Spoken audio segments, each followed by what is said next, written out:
Shalom Uvracha, mes chers amis, dans le Zohar de la Parashat Toldot, il y a marqué la date de la venue du Mashiach. Il a marqué la date, je vais vous la donner tout de suite. Il est marqué que, Be'ezrat Hashem, il y a, en tout cas, le processus, il est comme ça. Il est que, d'abord, il y a le descente du Beth Amikdash, la construction du Beth Amikdash. Après, il y a le rassemblement des exilés. Et une fois qu'il y a le rassemblement des exilés, eh bien, il y a la Triyat HaMetim. Combien de temps va se passer entre l'un et l'autre? On parle ici, entre le Beth Amikdash et le rassemblement des exilés, de 40 ans. Maintenant, il est bien possible. De quel rassemblement des exilés on parle? Alors, on sait très bien que dans le monde, il y a des gens qui sont juifs et qui ne sont même pas au courant qu'ils sont juifs.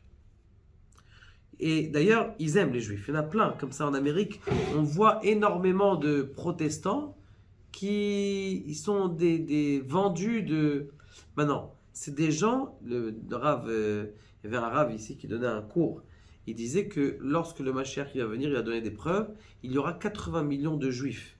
Ça veut dire qu'en vérité, parmi les peuples qui ne savent pas du tout qu'ils sont juifs, eh bien, il y aura des juifs. Donc le rassemblement des exilés qu'on parle, c'est pas de celui qu'on est en train de voir maintenant, la Aliyah, que Baruch Hashem de France vient, de tous les pays, ils viennent de plein de juifs de part et d'autre, mais des gens qui, birlal, ne sont même pas au courant que c'est juif. Donc c'est pour ça que uniquement 40 ans après la reconstruction du Beth Amikdash, eh bien il y aura le rassemblement des exilés. Et après Triyat HaMetim, ça va prendre encore du temps, comme ça il dit le Zohar. Mais il dit quand est-ce que le Mashiach va venir? Il dit en l'année 5000, on a dit ici 408. Alors, qu'est-ce que ça veut dire ça? Le Zohar HaKadosh, a priori, tout ce qu'il dit c'est vrai. Et la réponse elle est comme ça. Elle est que 5408, c'est les Rachet Evot aussi et la Gematria de Hayom im bekolo tishma'u. Ça veut dire que le Mashiach aurait pu venir déjà, et il peut venir à chaque instant. Avant cette date-là, il n'aurait pas pu venir le Mashiach. Parce qu'on sait très bien qu'il est marqué dans la Gemara, il y a 2000 ans Tohu, c'est-à-dire où il n'y a rien dans le monde.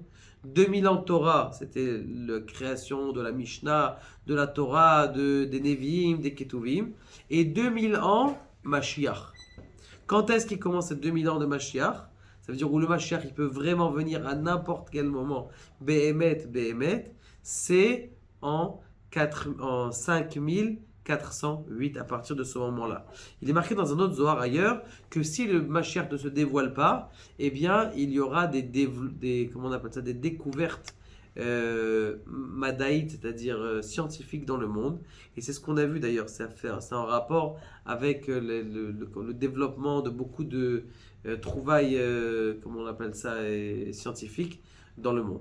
Donc, Be'ezrat Hashem, la seule chose qu'il nous reste à faire, mes chers amis, comme on a dit déjà, c'est de dévoiler les secrets de la Torah et surtout d'essayer de renforcer les Juifs les uns après les autres, tout autour de nous, de se renforcer dans la Torah et les mitzvot. Réchauffer au maximum les Juifs qui sont autour de vous. Baruch Adonai, la Olam et